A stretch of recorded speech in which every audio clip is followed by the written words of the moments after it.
All right, guys. You're with BS with Joe.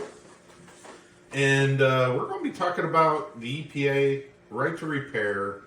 And what is right to repair? I mean, we may have talked about this previously, but it's a topic that I think is going to go in, that we're going to be facing in the future. And so we want to stay on top of that. So, I kind of wanted to start this off by talking about OBD3.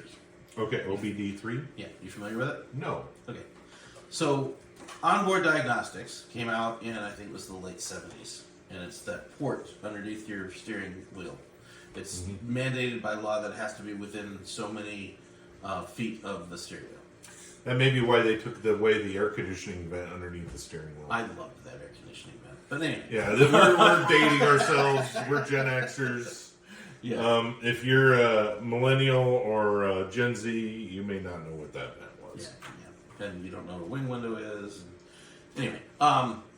So then OBD2 came out. The original one, it was onboard diagnostics. It did very little. It's because it came about right about the same time that the first electronic fuel injections came out. Because mechanical fuel injection existed earlier. I mean, there were Corvettes in the 50s that had mechanical fuel injection. But electronic fuel injection didn't come out until the EPA got involved with, I think it started in like 1973 with the catalytic converters and the O2 sensors and all that stuff. So that was when OBD came out, because they had to have a computer on board to keep control of all the emissions garbage. Okay. All right.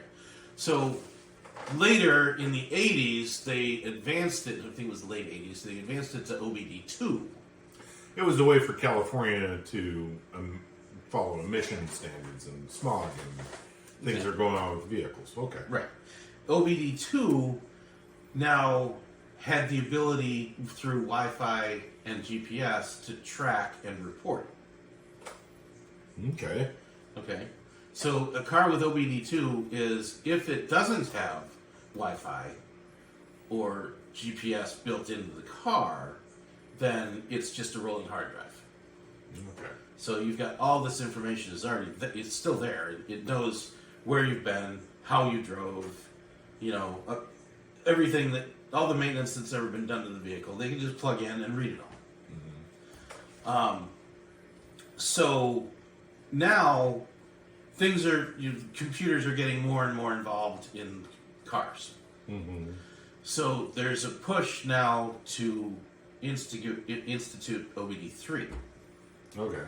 OBD3 is now going to take all of those sensors on the outside of the car and the inside of the car and be able to report to insurance companies, be able to report to the manufacturer, be able to report directly to the police. So, and cars will be turning each other in. So, you'll be driving down the road and get passed by somebody that's speeding, and your car calls the police without you knowing. So Big Brother. Oh, yeah. Wow. Yeah, it's absolutely frightening. Not only that, but it's also sending all your driving information to the insurance companies. So you don't need the snapshot anymore plugged into your car. Your car is sending it anyway. I think that's already happening, because I have and this is an older car. It's not brand new. I have a 2021 Mazda CX-5. It's a great car, but I was shocked at the technology in it. I could track my car through my phone app. I can unlock it, lock it, start it, and I don't even have to be near my car. Right. My car was hooked up to some sort of network, and I didn't subscribe to this network. I didn't even tell it to go to the network. I didn't even pay for this network. No, it came with the car. It came with the car. Right. And I think manufacturers did this for a purpose. I think they want to know, is this car reliable? How's this person driving this car? Because then they go, okay, he's abusing the car. We could void warranties. Right. And with OBD3, they're also tracking your oil changes and your maintenance and any modifications that you've made to the car. you take your, let's say, C9 Corvette in to a muffler shop and have them change the exhaust to a performance exhaust, brick the car. Wow. So they could even, wow. So that it's just like anybody who plays video games. You play video games and you do something that you're not supposed to. You violate community guidelines on the video game. Mm-hmm. It now bricks your video game. Yep. Wow. And now you have to have that Corvette towed to a Chevy dealership to have the stock exhaust replaced and pay for it. Even if you still have the stock exhaust, they have to do it because the car's bricked. And it's a dealership. Yeah.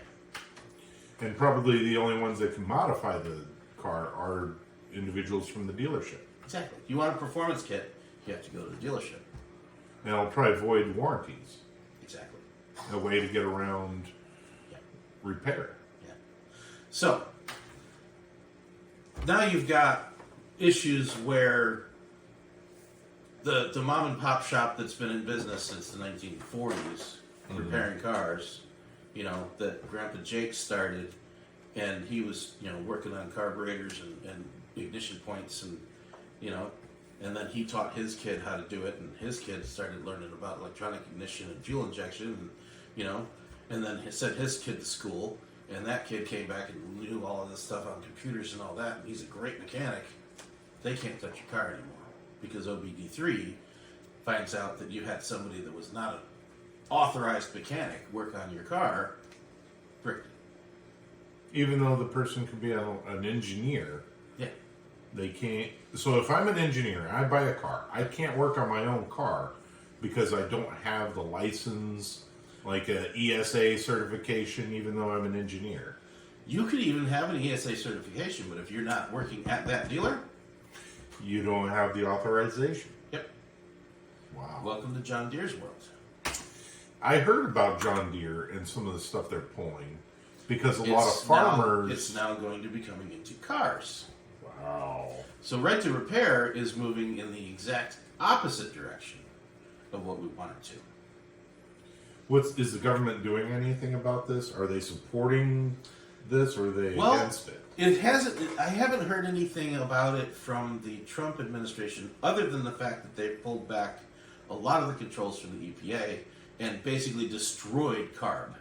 If you're familiar with who CARB is. Yes, so I'm glad they're destroying CARB. Yes. It's the California Air Resources Board, I think it's called. Mm-hmm. And they were the ones that, like, for example, the 1970 Hemi Challenger.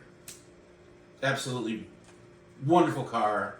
I don't think you can touch one for under $2 million now. But you couldn't buy one in California. Yeah, because they wouldn't allow it to be sold. Right. Tommy Kelly. Yeah. So with the cutbacks on the fact that the Supreme Court with the separate deference, they cannot change policy or dictate law because they are not elected. They are bureaucrats. And that's a lot of what Doge and Trump is enforcing now, which is why now the EPA and CARB can't have any say in modifications of your car. If you want to change your exhaust, change your exhaust. You want to put a cold air intake on it, put a cold air intake on it. California can't do shit about it anymore. But the manufacturers are. The manufacturers are pushing towards OBD3, which is going to change the game completely. But I don't know who's pushing for it. I don't know. But OBD3 is the gateway to self-driving cars. Right. I have a feeling it's the manufacturers wanting all of this because they're the ones that they believe will win out in the long run. Right. But I have a prediction. Okay. My prediction is you're going to have vehicle pirates. And they're not going to be like you think of regular pirates. What they're going to do is they're going to see this vehicle that has been bricked or other means. They're going to probably see a potential there. Okay, I'm going to get in there. I'm going to change that code. I'm going to change this computer programming code. I'm going to do what I want. Right, but OBD3 has already told the state of Florida that that car's bricked and it can't be registered. Well, if someone owns that vehicle, it doesn't matter. Yeah, it does. Well, it's already registered to them. Yeah, it's registered, but OBD3 told the state that it's bricked. It can't be on the road. Well, if It doesn't meet emission standards. I didn't know Florida had emission standards. Under OBD3, they will. That's where we need to vote that out. Yep. I'm just saying we need to be aware because we are losing the fight for right to repair. We are losing that right. Yeah. But here's the thing, like I was going to say about the pirates. Mm-hmm. So they're going to go in, they're going to figure out something. They don't care about these car companies because you're going to have hot rods. It's going to want hot rods, and so they're going to take their car. They're going to figure out a way to unbrick it, and then they're going to modify it, and people are going to see that, and people are going to want that, Yeah. and so people are going to buy it. Yeah. And they may buy it at a higher price because they realize this is an unbricked car. Right. This is a car that's not controlled by OB3 or Like OBD3, Like an unlocked cell phone. like an unlocked cell phone Yep. or a unlicensed Fire Stick Yeah. that could do what they wanted to do. Right. If you can register it. If you could If register. you can still legally drive it. Well, the thing is, Even if you can't, you can drive it at the track. right. But even then, I have a feeling that if there's a big enough vote, Where there's a will. where there's a will, there's a way. Yeah. And it's easy to fight the government on that because it comes back to first we the people have the votes to change the office to allow that to be registered. Right. Two is you could do it and you could, and this is a thing, you could do things unlegally or not legally. You could do things, you could break the law. Yeah. If you get caught, you have to suffer the consequences. Right. But also within breaking that law, you can become ungovernable. Right. It's a scary and touchy subject with a lot of people, and what I mean by that, I don't encourage anybody to break the law. I encourage people. You weren't speeding if the cop didn't see you. Right. But I do believe people should become ungovernable against laws Tyranny? that are tyrannical. Yeah. And this is tyranny. That is straight up tyranny. Yeah. And that's why I'm kind of saying these things. Become that car pirate. Yeah. Become ungovernable against tyrannical laws. Mm-hmm. And that could also be very scary because I'm not encouraging anybody to break gun rights or gun laws. Right. But also that goes back to if everyone in America had a firearm, the government could never take those firearms away from you. True. And if you can do so legally and justifiably, own a firearm, because that's under attack, just like this OBD3 is trying to sneak underneath the radar. Yeah. Well, it's the same thing that they've done with a lot of the things that are on our cars now. You know? Mm-hmm. I mean, airbags came out as a safety feature, and then all of a sudden the government said, oh yeah, those are required now. Well, Elon Musk is fighting against a lot of that. Yeah. Because with his Cybertruck and even his original Tesla, he wanted the hazard button to not be a clickable button. He wanted it to be like on the touch screen. Yeah. He was forced to have it as a clickable button. Mm-hmm. The Cybertruck has to have this giant windshield wiper when his original design didn't even require a windshield wiper. Right. Didn't even require side mirrors because it would have monitors for the cameras that has a wider field of view than the mirrors. Right. I think there's European cars that have just cameras on the side that operate as mirrors. And I think that the government is coming around on things like that, but so in case anybody doesn't know, right to repair really started with farmers. Yeah. And it was John Deere telling the farmers that they didn't have the right to repair their tractors. Well, And no. farmers, I don't know if you know anybody that's ever lived on a farm, these guys are completely self-sufficient. They repair their own stuff. Well, at least they used to. Yeah. Because if a harvester went down, they had to get it, because that crop didn't want to rot in the field. Yeah. They had to figure out a way for that crop to be reaped. We need this machine running. We need this machine running now. Otherwise, the farm's going to go under. Yep. So they had to find resources to get that thing repaired. Yep. And that's why agricultural deaths is one of the highest and most dangerous jobs, is because of those machinery equipment. Yeah. People have died trying to repair them. Mm-hmm. And another thing with farmers too is the seeds that they buy. Monsanto. They are only allowed to buy this grain. They can't, and if they don't continue to buy that seed, mm-hmm. and they decide to grow another crop that's non-Monsanto provided seed, mm-hmm. they could lose their farm because they're going to be sued because of they signed away to allow their rights. Farmers used to plant a crop, and then when they harvested the crop, they would collect the seed. And then the next year, they would use the seed that they harvested to plant the new crop. And they would only pull seed from the best plants that they had. It wouldn't be like their normal potato. Right. If they saw a potato that was the best potato, mm-hmm. they would save that and use that potato to create their next harvest. That's a form of genetic modification. So what happened was Monsanto came along and they came out with a product called Roundup. And that, the commercial version of Roundup, basically, mm-hmm. Took care of the bugs and a lot of the rodents and issues that farmers were having in their fields by genetically modifying the seed so that the bugs and rodents didn't want that product anymore. So they didn't or have it would to kill them.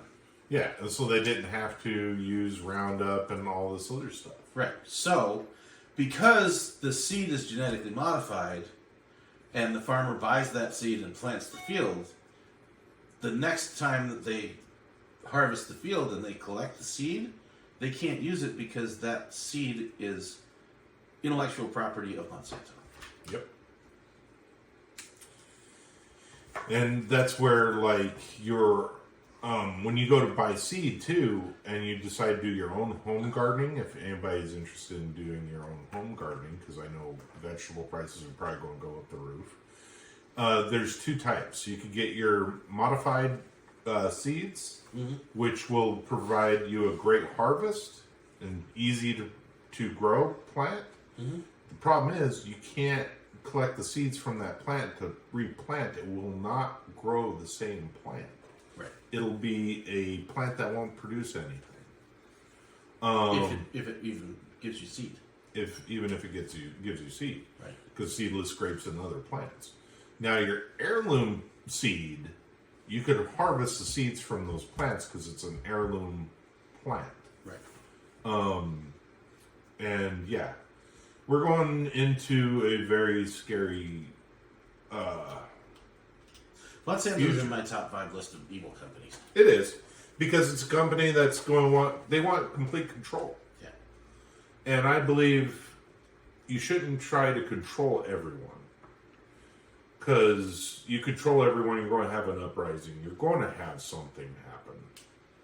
And that's why our government should be of the people, for the people, by the people. And with that, we, the people, have the power. Did you know that Monsanto has actually sued podcasters for talking about Really? this? Yeah. Wow. Well, they don't have nothing to sue here. We didn't say anything wasn't true. Yeah, we haven't. We haven't. So it's not defamation. It's not defamation. We have not talked about anything they haven't done. Yeah. And farmers have even lost their contracts because of talking out about it. Yep. They They lost their farms. Yeah. Well, that's why there's always corporate farms now. Right. And I learned that years ago. I was part of a ghost hunting group. Okay. And we went out to a farm. That was an old farm. We were investigating all the buildings on the farm. And the only person that lived on that farm was a caretaker. It wasn't a family farm anymore. It was a corporate farm. And he was just a caretaker. All he did was just unlock the gate for the guys to come in and do the work. Wow. Whole nother way of doing things anymore. Yep. All right. This kind of went down a dark path. Our future and the foods we eat. Hopefully RFK can do something about something like this. I don't know. We'll see if he can take on Monsanto. That's a beast of another color. Well, I know, but I know a lot of our food production, they're trying to change, like corn. Corn is so much different now than the old corn. Have you ever looked into what watermelon was like when it first came out? No. Completely different. Oh, yeah. Completely. Well, like... Look that up. Look up what the evolution of watermelon. Or even look up the origin plant of Brussels sprouts. Brussels sprouts comes from the original plant of the same one that makes broccoli. Because if you look at the head of broccoli and you look at the little flowers, it's the same flower as your Brussels sprout. Yep. Because it comes from the same plant originally. Yeah. That wasn't genetically modified. That was just splicing. And it was natural modification. Natural modification. I have nothing against natural modification. But when you're going in and you're doing some weird stuff, kind of like Impossible beef, which is not beef. No. All right. Food. We got to have it. But we're going to end it there. Like, share, subscribe. Try to do good things and not evil things like Monsanto. But yet they're feeding the world. They are.